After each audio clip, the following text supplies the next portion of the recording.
afternoon, and welcome to Essential Ingredients. I'm your host, Justine Reichman. With me today is Aditya Varanasi. Welcome, Aditya. Hey, thanks for having me on today. I'm so pleased to have you, to add you to our resource center and series that we're doing for podcasters, entrepreneurs, and those that are starting better for you food businesses. If you could, maybe you can just start with, letting us know who you are, what title you go by, and a little bit about your company. Yeah, so my name's Aditya Varanasi. I'm the founder and CEO of Awarity, and our mission is to make world-class advertising accessible to everyone.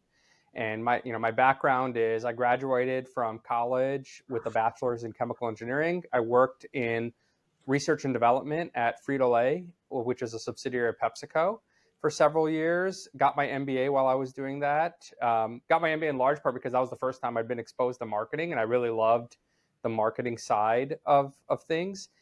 Got my MBA at Northwestern, came back to Frito-Lay in the brand marketing group, and led brands like Cheetos and Cracker Jack, and worked on many of the others. And what I tried to do is I left PepsiCo to work for a startup. I was hired to be the CEO of a startup. It was funded by a private equity group.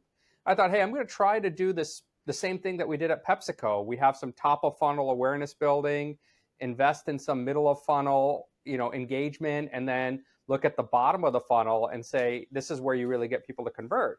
And I found it was really hard to apply that same kind of principle that the large companies had developed and honed over the years as a small business. What was your greatest challenge doing that?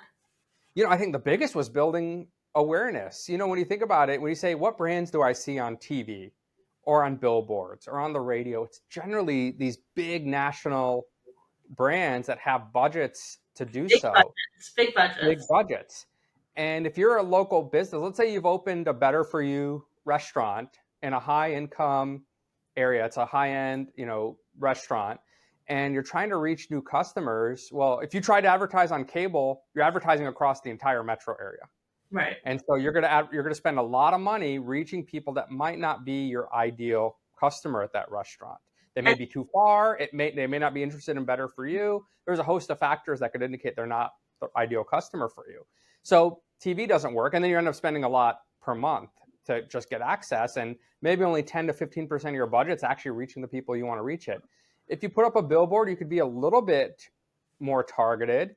But billboards can also be fairly expensive. They can be thousands of dollars. You're in one spot and you're relying on people driving by to see you. And if you put up a billboard a couple of blocks over, I don't go that way. I would never see it. And I might be an ideal customer for that restaurant.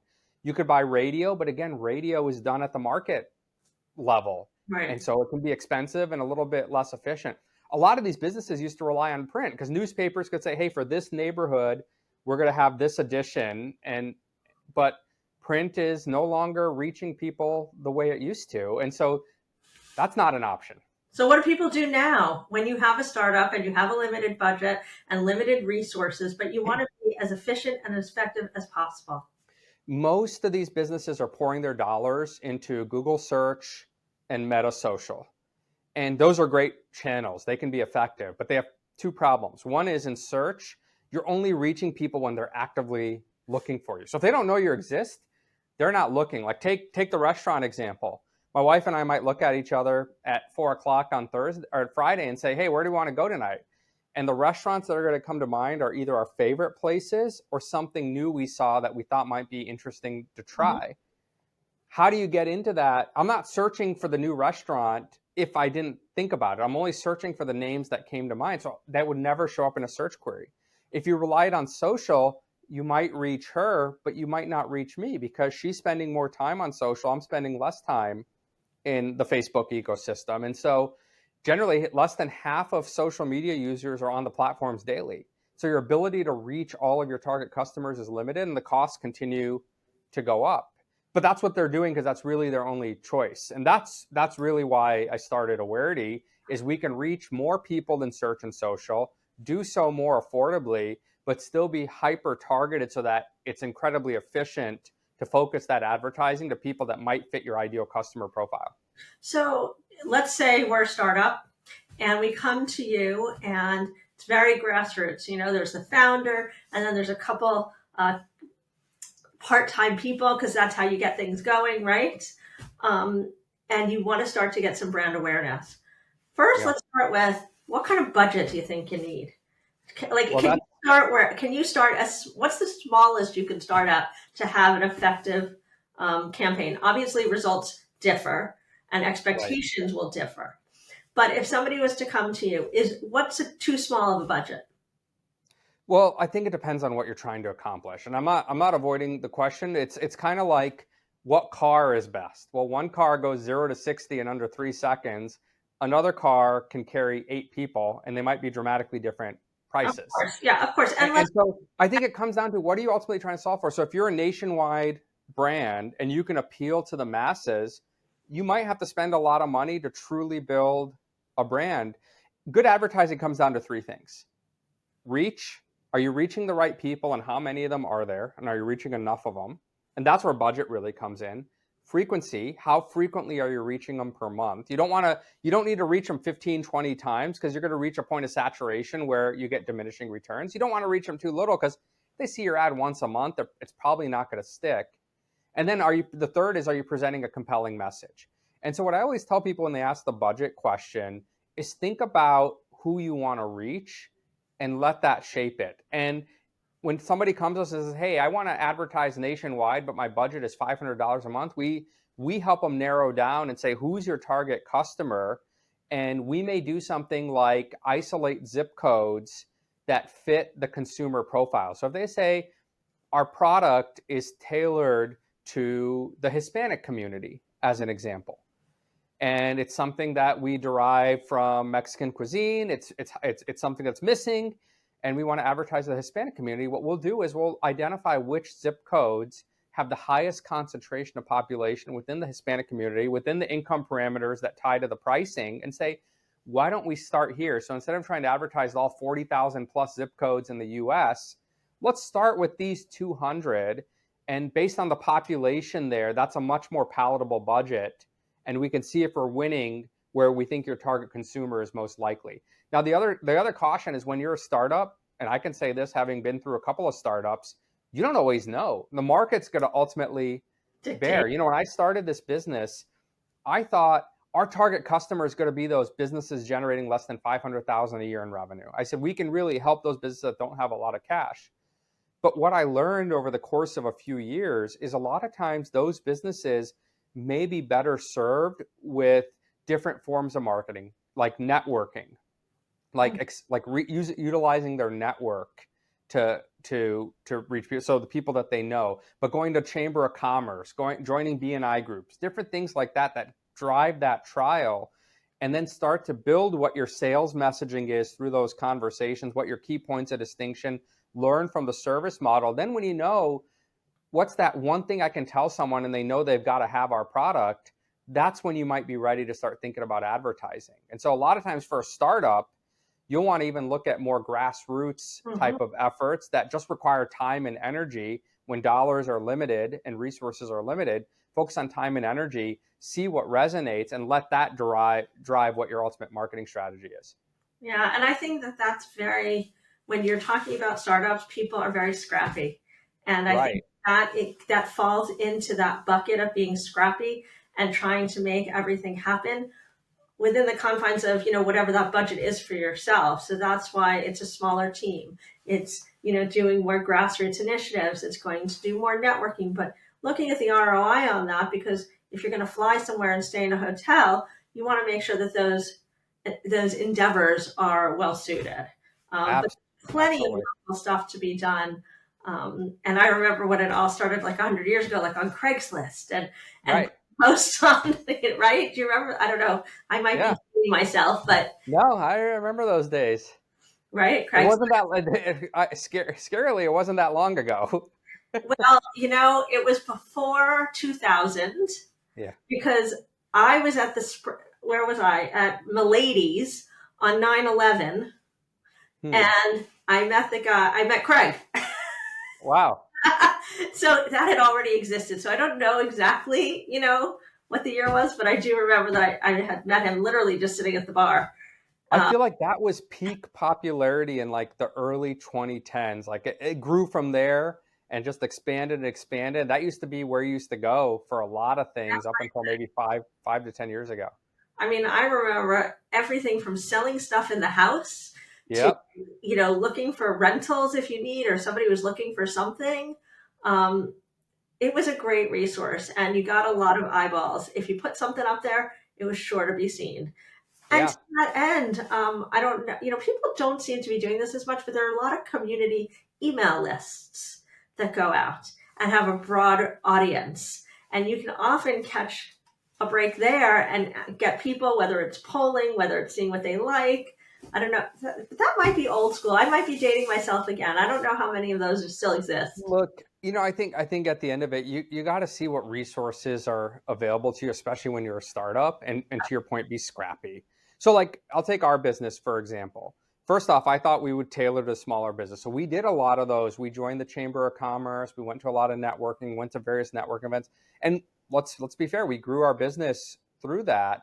But it was during that process we realized from our population of customers, the people that were having the most success with advertising were businesses that had some kind of a baseline sales and marketing process in place versus the newer businesses that were still kind of figuring it out.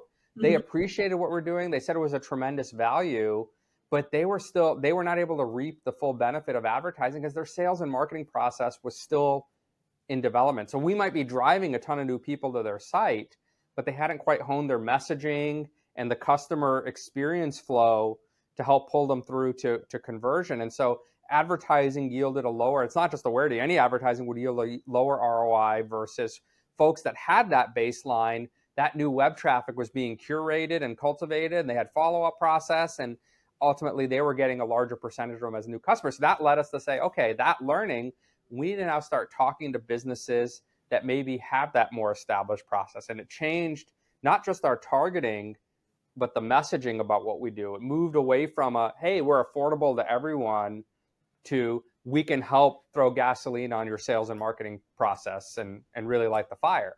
And who doesn't want to do that? Yeah, exactly. So, but one thing that pops into my mind is great. So I have to find this budget for advertising, but how do I afford the agency that's going to help me do that? Yeah, it's hard because, agencies, basically you're hiring a fractional staff member, Right. and that's not always in budget. So, to help smaller businesses, even though it may not be our ideal customer, we put it together years ago and we've continued to refine it. We have a marketing 101 series that gives you a detailed overview on how to get a search campaign, a social media campaign, and how to think about awareness building for under $1,000 a month.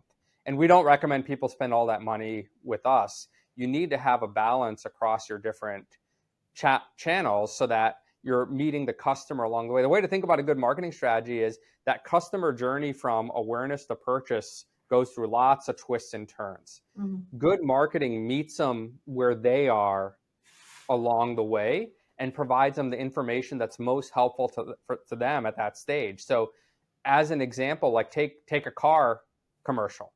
In a commercial, they might feature the one most important characteristic of that vehicle that matters to the core consumer. So BMW might say it's the ultimate driving machine, Machine. right? Which means it's not going to tailor to the person that needs utility or Right. is looking at fuel mileage or those other things. It's Yeah. about the ultimate driving machine. But then as you get into social and more engagement channels, they might show horsepower. They might show features of the engine, just a little bit more about it, track performance. And then at the website, when they're really thinking about getting people to go to a dealership or at the dealership itself, that's when they'll give you the full spec sheet. Look at all the things you're getting. You don't start by showing them everything. You start with what's that one thing that matters most, but then through that journey at the end, you make available everything that may matter to them. So we've been talking about Magic Mind. You all know that I find it to be a great way to start my day. And with these natural ingredients, it's just ideal. So if you want to get your subscription, you get 56% off if you use the code Essential20. If you want to just try it, you get 20% off with that same code Essential20. So it's worth trying. Try Magic Mind. Tell me what you think. Let's just circle back at something. We had Yeah. touched on using an agency, and let's even talk about using your company. So while you offer this 101 series that makes it obviously accessible and affordable, to use you to provide your services, not for me to read about it myself, but to engage you. Can you walk me through that experience and the cost behind that? Yeah, we work to make it really simple. I think one universal truth, whether you're talking about people at PepsiCo who have done marketing for hundreds of years, or you're talking about a small business, nobody's ever 100% sure what's going to work and what's going to move the needle, which is why we always anchor back to reach, frequency, and a compelling message. If you're reaching the right people, doing so on appropriate frequency, then maybe you want to think about the message, or you want to think about who that right person might be that you want to reach. So what Right. happens with us is you come to our website, you tell us your budget, you tell us who you think you want to reach, the geography you want to reach them in, monthly budget, all of that, and we'll come back with a strategy recommendation that you can review. We'll say, this is who we think your ideal customer is. This is what, and it's all on our platform. This is how much we think you should spend. If it's less or more, if they say, hey, if your budget is only $1,000 a month, here's how we would suggest scaling it to $1,000 a month instead of trying to spend it nationwide. And then it'll be something to react to. Some people will simply take the recommendation. Some people will maybe set up a call and we'll talk about different options. Then from there, you drag and drop your logo and photos we can use. If you have a font that you'd like us to use in the ad, then we'll produce creative and you'll be on your way. The campaign will be running. And these are designed to be ongoing awareness building so that every month, month over month, they're bringing new people to your website in a reliable fashion. That sounds super easy. Can you give It me an is. example or share a story of somebody that came to you, a startup, that maybe was, I don't know, I want to say conservative or sort of concerned about spending the budget, but ultimately wanted to, and how you walked them through the process and the impact it had for them and what they saw. Yeah, we early on, there was a co-working group that came to us and they had a single location and they wanted to reach other entrepreneurs and business owners. And I was thinking, I don't know how this is going to work for them. Like, I've never done something so niche in B2B, but it was the same thing. We identified websites most visited by business owners and business decision makers. We identified keywords around co-working. So if people are reading about finding a new office, finding office space, how does co-working work? We're trying to place their ad there. And then we isolated the zip codes that they served. Because if you're going to a co-working, you're not going to drive across town. You're generally looking for something that's a little closer to home, 5 to 8 miles in most cases. And we ran that formula and they were so happy that the entire franchise group ended up Wow, signing up. that's But great. they knew what it was. They knew this is awareness building. They had a brand that not everybody had heard of. This was the most efficient way to build that brand awareness because it's not only affordable, but it's very targeted. So you're not wasting a lot of your spend on people that you don't want to see it. But they also were realistic, knowing we can't make people get in office. We can simply get in front of people that may have a propensity to need to make that kind of a decision. And that's all we can control. And they were realistic about it. And it led to, I think the partnership is what led to success. Unfortunately, some people have unrealistic expectations. They think if you just turn on advertising, our business is going to go through the roof. And if only the world were that simple. If only.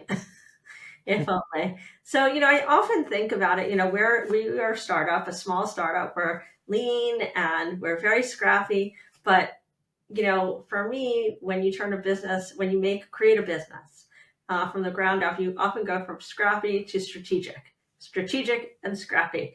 You got to grow into that next phase. And so as you do that, you have to start to figure out how to allocate more funds and how you're going to support the revenue and all those things. So I'm curious from my standpoint, right? Here we are, we have a website, a community. We now have about 800,000 listeners to the podcast.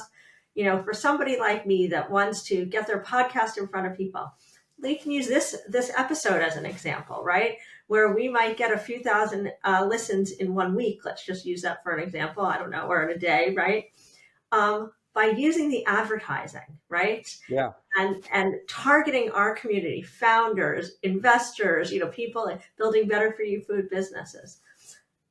Do you think, how likely is it that you think we could isolate this and show the impact it can have by doing this? Or what would you recommend?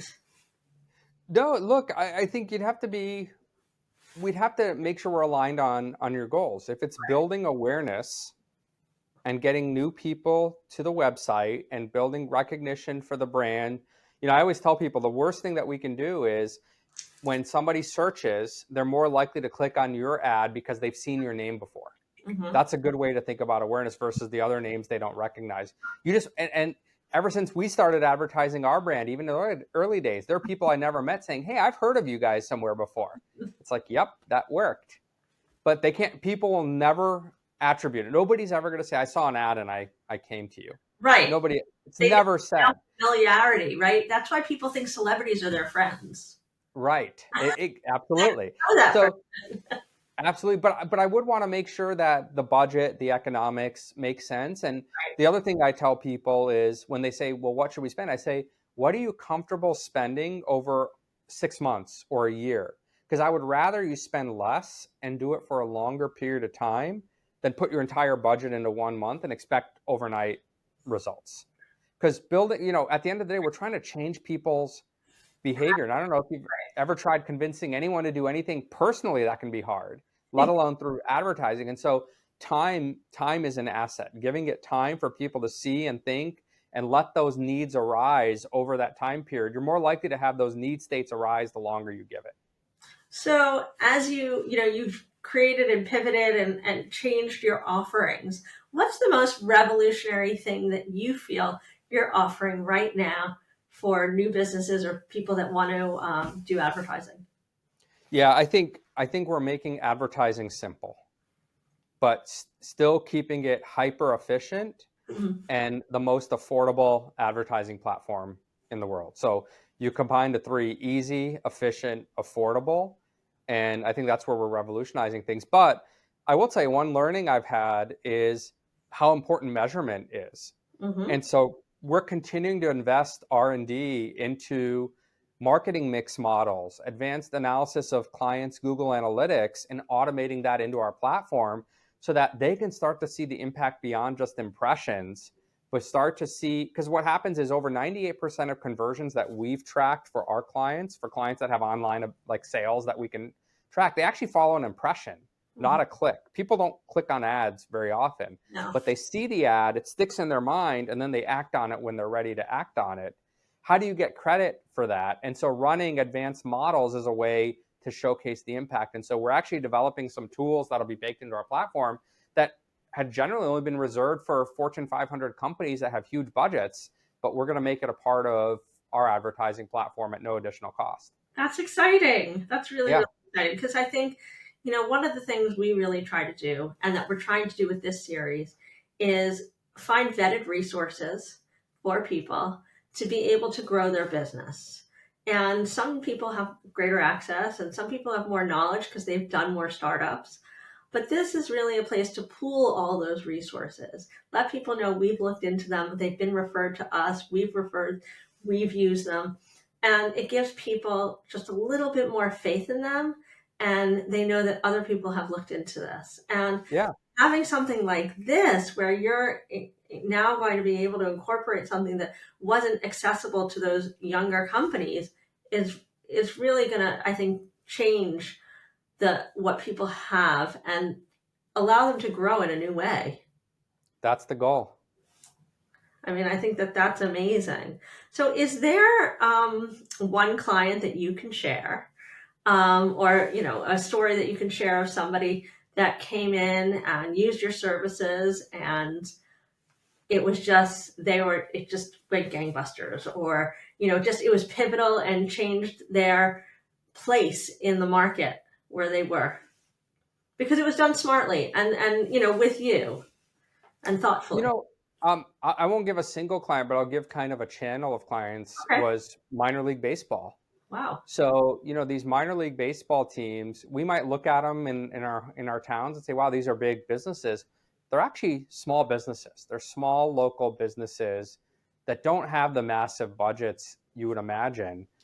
And some of them were struggling a little bit and facing tough times. And then COVID hit, and a lot of them were shut down for a period of time. And I'm really proud of our partnership with those teams, because what we've done is we've maximized the impact of their marketing dollars and shown a high impact on how just reminding people you wanted to spend a night during the summer at the ballpark and how affordable it is to bring the whole family. Just reminding them of that was incredibly impactful for so many of these teams. And I'm not going to take credit for the success of minor league baseball, because I think candidly, they do a lot of, they're entrepreneurs, they're innovators, they're doing a lot of great things. But I'm proud of our team helping provide a little bit of a megaphone for them to get the word out about that in a way that was efficient and effective, to where, nearly every team not only returns year over year, but they increase their budget year over year with us.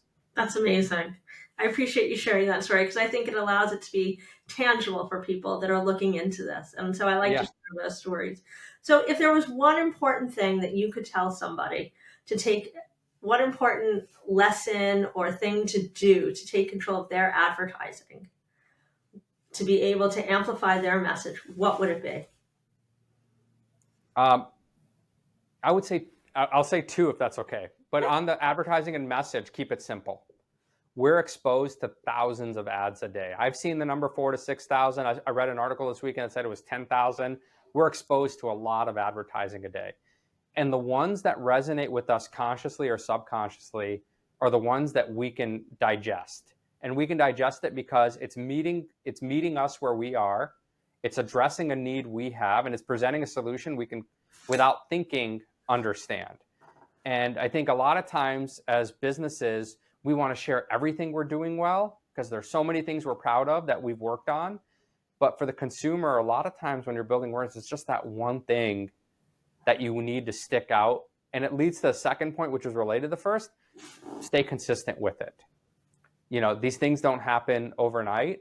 Stay consistent and give it time. If your purchase cycle is 2 months or 3 months, well, then it could take 6 to 9 months to know if your advertising is moving the needle, because you can't make people buy something they don't need.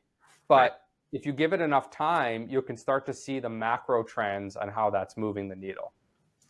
I think that that's really smart. I think it's important, like you said, to stay consistent and not confuse the matter.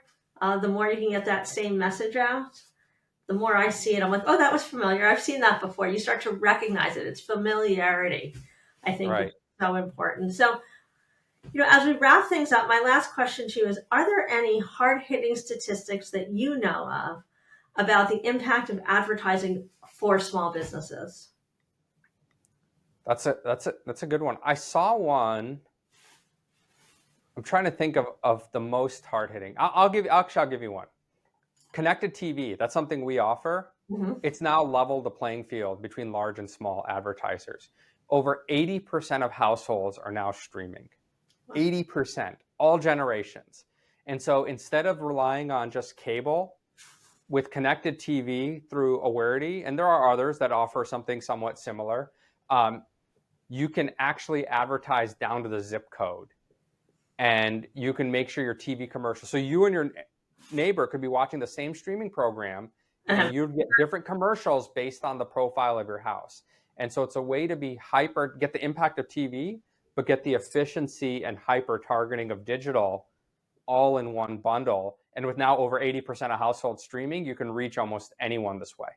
But that is super interesting, because I'm thinking about my neighbor who's in her 70s, who's a psychiatrist. And here we are, we're, 50s couple with 2 dogs. We just did a home renovation. So I could see already the differences in the people, right? The way we spend, what's important to us, the things we're looking for. So to be able to do that really gives us an extra edge, I think. Yeah. I think that that's super important. Okay, so for those that are sitting here listening or watching, what would be the best way to get more information about your company? Visit us at www.awarity.com. At the very top of the screen, you can book a demo. There's no obligation. Get a look at our platform. Somebody will walk you through it. They'll learn a little bit about your business. And if it's a good fit, we'll follow up with a proposal on how we would approach an ad campaign for you and what the budget might be based on your goals. Awesome. Thanks so much for joining me today. And I really appreciate this. And I can't wait to continue the conversation for us. Yes. Thank you. Thanks for having me on. It was a pleasure meeting you. My pleasure.